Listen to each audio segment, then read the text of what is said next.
Hello students. आज हम पढ़ने वाले हैं class 8th maths chapter 9 linear equation in one variable exercise 9.4 R D Sharma से। इसके कुछ वर्ड प्रॉब्लम के क्वेश्चन रह गए थे, तो बच्चों के बहुत सारे मैसेजेस आ रहे थे कि सर वीडियो नहीं आ रहा, मतलब क्वेश्चन समझ में नहीं आ रहा है, आप इसको सॉल्व करवा दीजिए प्लीज़।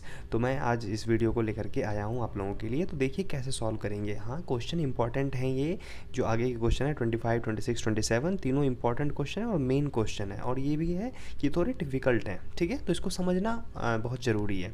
ठीक है, तो आइए देखते हैं कैसे सॉल्व होगा। तो इससे पहले का जो क्वेश्चन है 23, 24 ये सभी बहुत टफेस्ट क्वेश्चन में आते हैं आसान, तो मैंने करवा रखा है, वहाँ से देख सकते हैं। ठीक है, तो देखिए इस क्वेश्चन को कैसे करेंगे सॉल्व। क्वेश्चन है the length of a rectangle exceed its breadth by 9 centimetre. तो सॉल्यूशन देखिए क्या कह रहा है कि the length of a rectangle exceed its breadth by 9 centimetre, यानी कि जो लेंथ है वो ब्रेथ से बड़ा है। ब्रेथ जो होता है वो छोटा होता है नॉर्मल, ठीक है, तो ब्रेथ जो है छोटा है और लेंथ जो है वो ब्रेथ से 9 ज़्यादा बड़ा है। यानी कि जैसे मान लो अगर हम ये रेक्टेंगल लेते हैं, ठीक है, तो ब्रेथ हमें नहीं पता क्या है, तो इसी को लेट करना पड़ेगा।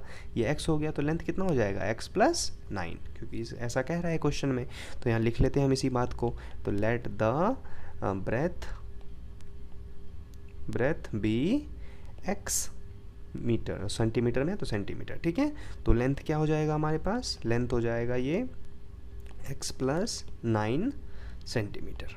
ठीक है, अब कह रहा है if the length and breadth of each are increase by 3, अगर दोनों को लेंथ और ब्रेथ को 3 से बढ़ा दिया जाए, 3 इसमें भी जोड़ दें और 3 इसमें भी जोड़ दें, लेंथ ब्रेथ दोनों में 3 से बढ़ा देते हैं, ठीक है, सेंटीमीटर, तो the area of new rectangle will be इतना more than the given rectangle. यानी कि कह रहा है कि अब जब इसका एरिया निकालेंगे ना जोड़ने के बाद, तो क्या होगा, इसका जो आंसर होगा वो 84 सेंटीमीटर ज़्यादा होगा पहले वाले एरिया के मुकाबले। तो पहले तो वो तो निकाल लें हम कि कितना था वो पहले वाला एरिया, तो ये निकाल लेते हैं यहाँ पे। एरिया ऑफ रेक्टेंगल निकाल लेते हैं बिफोर एडिंग करने से पहले। ठीक है, तो बिफोर एडिंग तो सबसे पहले हम इसका एरिया का फॉर्मूला क्या होता है रेक्टेंगल का, L इंटू बी होता है, सबको पता होगा ये तो L इंटू बी, यानी कि L क्या है हमारे पास x प्लस 9 और b क्या है यानी कि x, इन दोनों को मल्टीप्लाई करेंगे तो एरिया ऑफ रेक्टेंगल आ जाएगा। ठीक है, तो ये सेंटीमीटर स्क्वायर हो गया, ये एरिया है। अब कह रहा है कि जब ऐड करोगे ना आप, तो ऐड करने के बाद जो अब एरिया आएगा वो 84 ज़्यादा होगा पहले वाले से। तो सिंपल अब इसका एरिया निकाल देते हैं ऐड करने के बाद। तो इसको मैं दूसरे पेन से आपको दिखा देता हूँ ताकि क्लियर हो जाए। आफ्टर एडिंग हाँ, तो न्यू एरिया क्या होगा, न्यू एरिया तो क्या हो जाएगा, सबसे पहले अब इसका लेंथ क्या हो जाएगा, लेंथ भी अलग अलग हो जाएगा क्योंकि 3 जोड़ना है। तो x प्लस 9 पहले से था, 3 और जोड़ देंगे तो इसमें क्या हो जाएगा, x प्लस 9 3 12 होता है, तो ये हो जाएगा हमारा लेंथ अब नया वाला। और ब्रेथ क्या हो जाएगा, x था ब्रेथ, ठीक है, अब इसमें 3 जोड़ना है, तो 3 जोड़ेंगे तो x प्लस 3 हो जाएगा हमारा ब्रेथ। अब इससे एरिया जो निकलेगा वो 84 ज़्यादा होगा, तो लिख देते हैं उसी बात को। तो एरिया ऑफ न्यू रेक्टेंगल, तो एरिया ऑफ न्यू रेक्टेंगल क्या हो जाएगा, L इंटू बी, वही फार्मूला है। तो यहाँ पे लेंथ इंटू ब्रेथ से मल्टीप्लाई करेंगे तो x प्लस 12 लेंथ हो गया, इसको मल्टीप्लाई करना है x प्लस 3 से। और अब जो आंसर आएगा वो पहले लिख देते हैं, उसमें 84 और ज़्यादा आएगा, तो यानी कि x प्लस 9 इंटू एक्स, पहले वाला ये लिखा हमने, इसमें प्लस 84 और ज़्यादा आएगा। सिंपल सा था, बहुत ही सिंपल, तो कर दिया हमने इस तरह से। अब इसको हमें सॉल्व करना है, तो सॉल्व करने के लिए क्या करना पड़ेगा, यहाँ पे देखिए, यहाँ पे जब मैंने बताया था आपको, जब ब्रैकेट लगा हो तो इससे इसको भी मल्टीप्लाई, इससे इसको भी, इससे इसको इससे, ठीक है, ताकि ये ब्रैकेट जो है ये स्प्लिट हो सके। तो x को x से करेंगे तो क्या होगा, x स्क्वायर, उसके बाद फिर x को 3x से करेंगे तो प्लस 3x, फिर ये 12x, अब 12 को 3 से करेंगे तो 12 3 जा 36 इज इक्वल टू, अब इधर भी करना पड़ेगा x स्क्वायर, अब इस x से x9 को करेंगे तो 9x प्लस 84। ठीक है, अब वही अरेंज करना है आपको, इस चैप्टर में आपने किया ही क्या है, बस यही तो करना है, इधर उधर शिफ्ट करना है, एक वाले को, एक्स स्क्वायर वाले को एक तरफ, एक्स वाले को एक तरफ, नंबर वाले को एक तरफ। तो यहाँ पर देखो एक्स स्क्वायर से एक्स स्क्वायर कैंसिल हो जाएगा, क्योंकि इधर प्लस का इधर से आएगा तो वो माइनस का आएगा, तो कैंसिल हो जाएगा।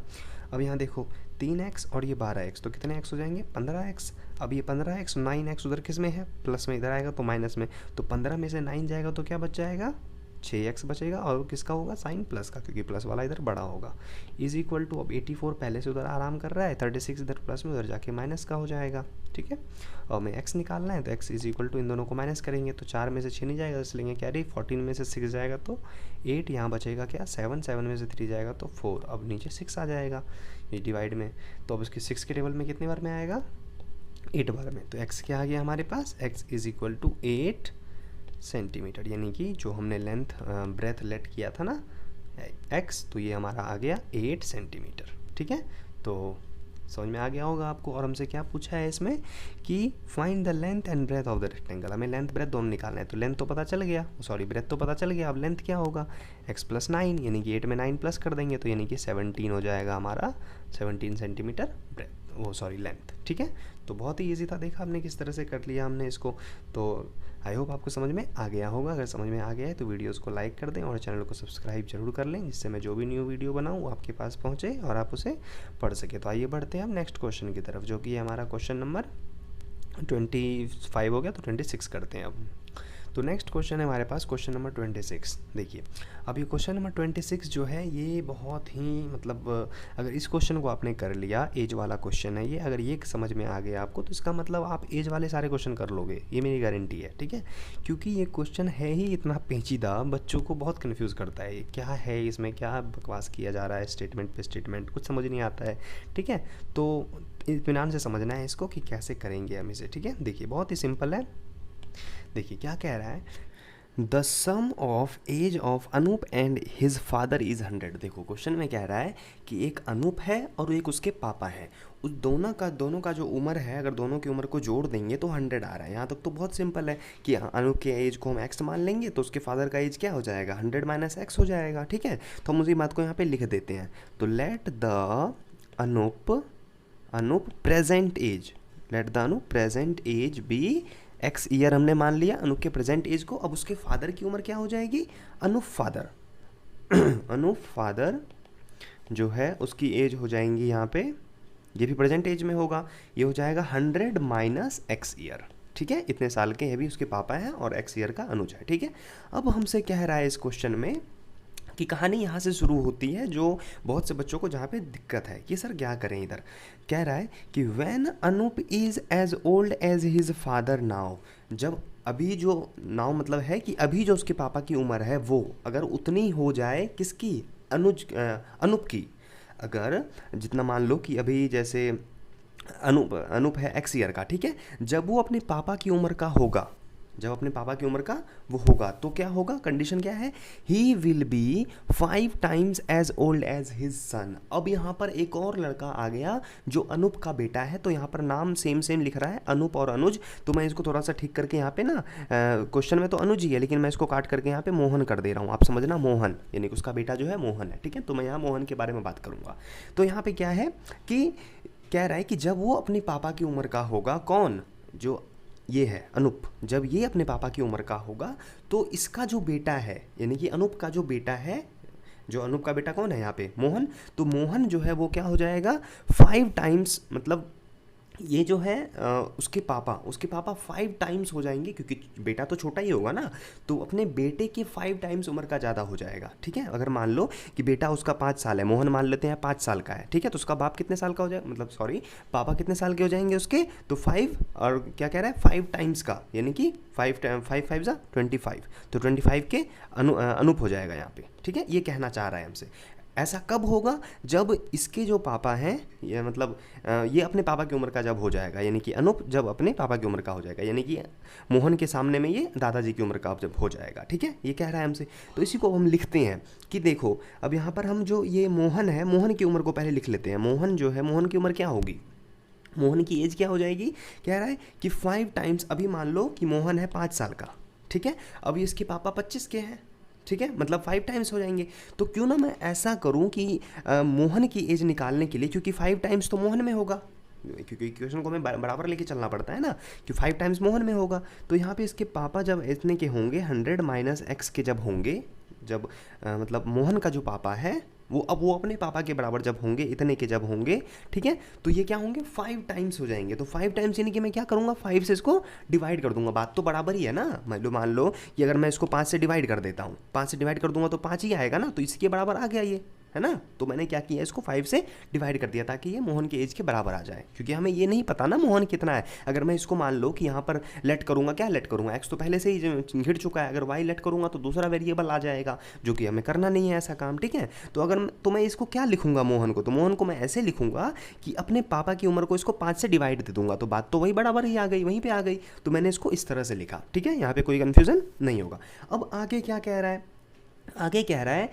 कि Anuj will be 8 year older than Anoop is now. अब अनुज जो है वो क्या होगा, मतलब अनुज यानी कि मोहन जो है वो क्या होगा 8 साल ज़्यादा होगा। 8 साल ज़्यादा होगा किससे, ओल्डर मतलब बड़ा होगा, 8 साल बड़ा होगा किससे, बड़ा होगा अपने पापा की उम्र के, यानी कि जितना अभी अनूप है, ठीक है। यानी कि इसमें पूरा हाइपोथेटिकल सिचुएशन है कि एक का प्रेजेंट ले रहा है, एक का फ्यूचर ले रहा है, ठीक है, इसलिए थोड़ा सा दिक्कत है यहाँ पे, ठीक है। तो आप इसको ऐसे समझोगे कि यहाँ पर कह रहा है हमसे कि मान लो कि अनूप जो हमने माना है x ईयर, ठीक है, अब कह रहा है x में जो प्रेजेंट एज है अनूप का उससे 8 साल ज़्यादा हो जाएगा, कौन, मोहन, ठीक है।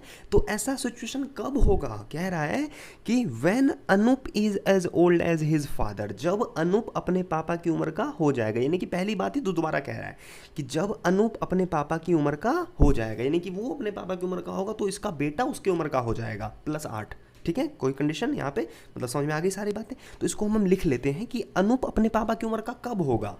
जैसे मान लो कि आप यहाँ पर हो, मान लेते हैं आप 15 साल के हो, ठीक है, आपके पापा जो हैं 30 साल के हैं, ठीक है। तो आप अपने पापा की उम्र के बराबर के कब होगे, 15 साल के बाद हो जाओगे, यानी कि 15 और इसमें प्लस कर दूंगा तो 15 साल के बाद हो जाओगे। यानी कि क्या किया मैंने, इस 30 में से इस जितना हो रखे हो आप उसको माइनस कर दूंगा, 15 माइनस किया तो 15 आया, ठीक है। अब ऐसा तो है नहीं कि मैं पूछूंगा कि आप अपने पापा की उम्र के बराबर कब होगे, तो आप बोलोगे सर 30 साल बाद। अरे भाई 30 साल बाद तो आप उनसे ज़्यादा ही हो जाओगे, 45 साल के हो जाओगे ना, क्योंकि 15 तो आप ऑलरेडी हो रखे हो। तो वही सेम काम हमें यहाँ पर भी लेके चलना है। तो यहाँ पे क्या लेके चलोगे, कह रहा है कि अनूप अपने पापा की उम्र का कब होगा। तो देखो अनूप ऑलरेडी x का है, अब इतना कब होगा, जब इसमें से मैं जितना हो रखा है उसको माइनस कर दूं। तो यहाँ पे लिखूंगा कि अनूप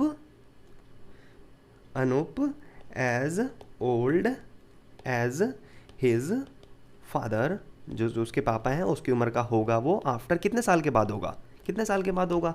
तो यहाँ पे 100 माइनस एक्स, इसमें से फिर माइनस एक्स कर दूंगा, जितना अनूप ऑलरेडी हो रखा है उसको मैं माइनस कर दूंगा। तो आंसर यहाँ पे आएगा हमारा 100 माइनस एक्स, यानी कि 100 माइनस 2x, ठीक है। तो ये जो है हमारा इतने साल के बाद जो अनूप है वो अपने पापा की उम्र का होगा, ठीक है। तो ये क्लियर हो गया। तो अब यहाँ पे क्या कह रहा है कि मोहन जो होगा, मोहन अनुज यानी कि Mohan will be 8 year older than Anoop. अब मोहन जो है वो 8 साल ज़्यादा होगा अनूप से, अनूप जितना है अभी इज नाउ, ठीक है, अनूप जितना है, अनूप अभी x है तो x + 8 होगा वो, ठीक है। कह रहा है कि अकॉर्डिंग टू क्वेश्चन, अब यहाँ पे ही सारी चीज़ें आपकी क्लियर होगी, तो इसको ध्यान से समझना है। कह रहा है कि x + 8, ठीक है, जब ये होगा तो 8 जो उसका प्रेजेंट एज है उसके पापा का यानी कि अनूप का +8 होगा। कब होगा ऐसा, when Anoop is as old as his father, जब अनूप अपने पापा की उम्र का होगा। तो अनूप यानी कि ये जो मोहन है अभी कितने साल का है, मोहन अभी इतने साल का है, यानी कि 100 माइनस एक्स का भी है वो, ठीक है। अब ये उसके बराबर कब होगा, क्योंकि ये दोनों इक्वेशन दोनों बराबर रखनी है, तो इसके बराबर कब होगा, जब इतने साल के बाद ऐसा चीज़ होगा ना, मतलब इतने साल लगेंगे अपने पापा की उम्र को पहुंचने में, किसको, इस अनूप को अपने पापा की उम्र पहुंचने में। तो जितना समय इसको लगेगा उतने समय में ही तो ये भी सिचुएशन दे रखा है ना कि जब ऐसा होगा तभी ऐसा होगा, ठीक है। तो यहाँ पर इसको हम क्या कर देंगे, इतने साल को इसमें हम प्लस कर देंगे। बात समझ में आई आपको, मतलब क्या था कि यहाँ पर हमने क्या किया, सबसे पहले देखो फिर से मैं समझा रहा हूँ। सबसे पहले हमने क्या किया, यहाँ पे x दे रखा था, मतलब x हमने लेट किया एक की उम्र को और दूसरे का 100 माइनस एक्स हो जाएगा ऑटोमेटिकली, ठीक है। अब उसके बाद क्या कह रहा है, कह रहा है कि जो मोहन जो है यानी कि अनुज जो है, मोहन जो है वो 5 टाइम्स क्या है, छोटा है अपने मतलब पापा की उम्र से। ऐसा कब होगा, ऐसा कब होगा जब अनूप जो है, जब अनूप यानी कि उसके जो पापा हैं वो अपने पापा की उम्र के बराबर हो जाए, ठीक है। तो वही चीज़ें हमने लिख दी कि 100 माइनस एक्स अपॉन में 5, जब अपने पापा की उम्र का होगा, जब अपने पापा की उम्र का होगा वो, तो क्या होगा, उसको हम 5 से डिवाइड कर देंगे, चाहे वही जैसा मैंने यहाँ पे आपको समझाया, आप इसको एक बार देख लेना अच्छे तरीके से। अब उसके बाद क्या है कि अब मैंने क्या किया यहाँ पे कि जो अनूप है, ये अनूप जो है अपने पापा की उम्र का कब होगा, कितने साल बाद होगा, तो वही हमने लिखा है यहाँ पे कि इतने साल बाद, यानी कि मान लो इस एग्जाम्पल से हमसे समझे, इस एग्जाम्पल से हमने समझा कि 15 साल के बाद वो हो जाएगा, यानी कि 15 साल और लगेंगे, यानी कि वही ये 15 साल है। ठीक है, ये लिखा हुआ कुछ अलग टर्म में है तो आप समझना इसको, ये वही 15 साल है। तो ये होगा तो क्या स्टेटमेंट अब क्या आई बनेगी, वो कह रहा है कि अनुज विल बी, यानी कि Mohan will be 8 year older, Mohan जो है 8 साल क्या होगा, बड़ा होगा, than Anoop is now, Anoop जितना है उससे, तो अनूप कितना है अभी, x है, प्रेजेंट में तो अनूप x है, उससे 8 साल ज़्यादा होगा तो जोड़ दिया। अब ये चीज़ किसके बराबर होगी, ये चीज़ किसके बराबर होगी, when Anoop is as old as his father, जब अनूप अपने पापा की उम्र का हो जाएगा, यानी कि पापा की उम्र क्या है उसकी, अनूप की कितने साल के बाद होगा वो, तो ये है। ठीक है, तो यानी कि हमने क्या किया कि मोहन की उम्र में हमने किसको प्लस किया, इसको प्लस किया, क्योंकि इतने साल के बाद वो उसके बराबर का हो जाएगा। ठीक है, अगर आपको फिर से समझ में ना आए तो आप रिमाइंड करके बार बार इसको देखना, समझना, बहुत ही सिंपल सा क्वेश्चन है, बस इसके टर्म जो है ना वही कंफ्यूजिंग है। ठीक है, तो आप बड़ी इजीली से कर लोगे। तो आइए अब देखते हैं आगे कैसे सॉल्व करेंगे इसको। तो देखिए अब यहाँ पर हमें बस सॉल्व करना है, सारी चीज़ें तो हमने क्लियर कर ली। अब यहाँ पे x+8 और उसके बाद ये हो जाएगा, यहाँ पर एलसीएम लेंगे, इसके नीचे कुछ नहीं है 1 डाला, और ये एलसीएम लेंगे तो यहाँ पे हो जाएगा 100 माइनस x, फिर ये एलसीएम तो इसका 5 ही आएगा, फिर प्लस ये हो जाएगा 500 माइनस 5 2 ज़ा 10x। ठीक है, अब उसके बाद इसको हम सॉल्व करेंगे फर्दर, तो ये हो जाएगा x+8 इज इक्वल टू 100 और ये 600 और ये माइनस का 11x अपॉन में 5। ठीक है, अब क्या करेंगे, यहाँ पे क्रॉस मल्टीप्लिकेशन कर देते हैं, तो 5 से इसको करेंगे तो 5x प्लस में 5 8 ज़ा 40 इज इक्वल टू 600 माइनस में 11x। ठीक है, अब उसके बाद हम नंबर को एक तरफ और साइन x को एक तरफ, तो x इधर माइनस में इधर आएगा तो प्लस में, तो 5 इधर पहले से है तो 16x इज इक्वल टू, ये इधर 600 पहले से है, ये 40 उधर जाके माइनस हो जाएगा तो क्या आ जाएगा 560, और हमें x निकालना है तो x is equal to 560 upon में ये आ जाएगा 16। ठीक है, तो अब इसको डिवाइड करेंगे तो ये 2 से काटते हैं इसको, चलो 8 के टेबल से काट लेते हैं। 8 के टेबल में ये 2 बार में, 8 के टेबल में 7 8 56, 7 बार में ये कट गया, उसके बाद 0 का 0, 2 के टेबल में ये 35 बार में। ठीक है, तो ये हो गया 35 बार में, मतलब कट चुका है पूरा, तो ये x आ गया हमारा 35, तो यानी कि x की वैल्यू आ गई। अब यहाँ पर क्लियर समझना, आपको समझ में आ जाएगा, x is equal to 35 year, यानी कि उसके जो पापा हैं, कौन है इसका पापा, यहाँ पे ये जो x निकला है वो किसकी उम्र है, x किसकी उम्र है, x है हमारे यहाँ पे, ये इसकी उम्र कहाँ गया, ये अनूप।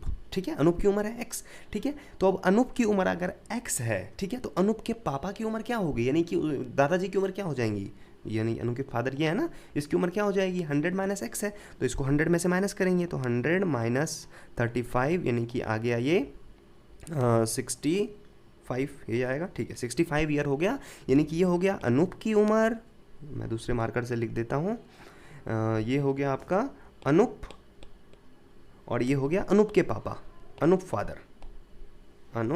फादर। ठीक है, अब यहाँ पर है कि जो मोहन है, यानी कि जो अनुज है, उसकी उम्र क्या होगी, तो अनुज तो सबसे छोटा है इसमें। ठीक है, तो अनुज की उम्र कैसे निकालेंगे, हम यहाँ पर लिख रखा है ना हमने अनुज को, ये रहा ना 100, ये 5 गुना दे रखा था ना ये, तो इसी से हम निकालेंगे किसकी उम्र, अनुज की उम्र। तो अनुज हो जाएगा 100, अनुज यानी कि मोहन जो मैंने आपको यहाँ पे लेट करवाया था, तो ये हो जाएगा 100 माइनस एक्स अपॉन में 5, यानी कि 100 माइनस एक्स, यानी कि 100 माइनस एक्स किया था अभी 65 आया, अपॉन में 5, यानी कि 5 के टेबल में कितने बार में आएगा, 13 बार में, यानी कि 13 साल का है आपका अनुज, ये मोहन कह लो, अनुज कह लो वो, और उसके बाद उसके जो पापा हैं वो है 35 साल का, और उसके जो पापा हैं वो है यहाँ पे 65 साल के। ठीक है, तो बहुत ही सिंपल सा क्वेश्चन था, टर्म को समझना था यहाँ पे कि क्या चल रहा है ये। ठीक है, तो आई होप आपको समझ में आ गया होगा, और समझ में नहीं आया तो रिमाइंड करके देखो आप। ठीक है, आपको समझ में आ जाएगा, फिर भी कोई डाउट है तो मैसेज करना, मैं ट्राई करूँगा आपको वहाँ पे बताने की। ठीक है, तो आइए बढ़ते हैं हम नेक्स्ट क्वेश्चन की तरफ। अब नेक्स्ट क्वेश्चन है क्वेश्चन नंबर 27। ये भी बहुत इंपॉर्टेंट क्वेश्चन है। इसमें क्या है कि आपको मतलब पूरी तरह से पागल कर देगा। ये क्वेश्चन है तो सिंपल, लेकिन क्या है कि इतने कन्फ्यूजिंग है कि आपको हर जगह कुछ ना कुछ करते रहना पड़ेगा इसमें। ठीक है, देखिए क्या है सॉल्यूशन, देखिए किस तरह से करेंगे इसको। क्या है क्वेश्चन में कि अ लेडी वेंट शॉपिंग, एक लेडी शॉपिंग पे गई। ठीक है, यहाँ तक तो कहानी इसकी स्टार्ट होती है। अब देखो क्या क्या करती है ये, and spent half of what she had on buying hankies. अब क्या किया, ये शॉपिंग करने गई और इसको याद ही नहीं कि कितना पैसा लेके, बेवकूफ़ है ना ये। ठीक है।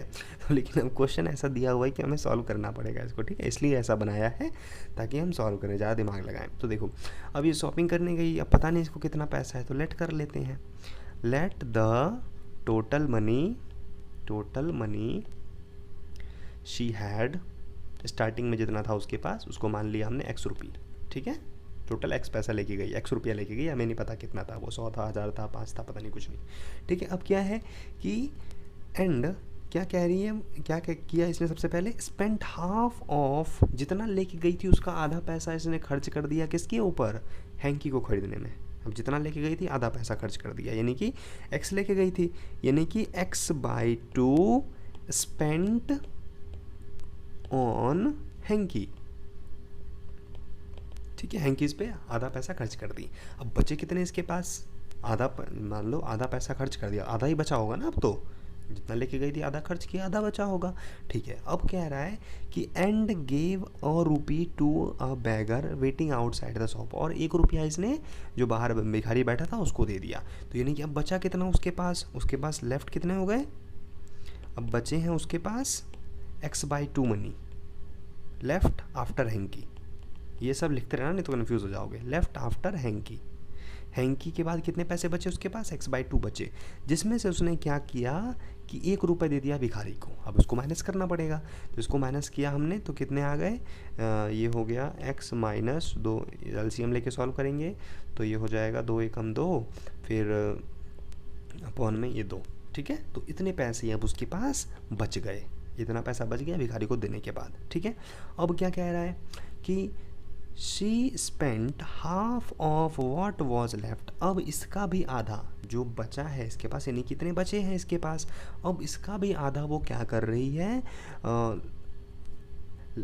क्या कह रही है वो, she spent half of what was left, ठीक है, 2 बार हो गया ये, ठीक है, ऑन अ लंच, आधा पैसा उसने लंच पे ख़त्म कर दिया। अब इसका आधा, ठीक है, आधा का मतलब क्या, 1/2 से मल्टीप्लाई करना पड़ता है, तो इसको क्या, अब कितने बच गए उसके पास, x-2 अपॉन में 2 बचे, ठीक है।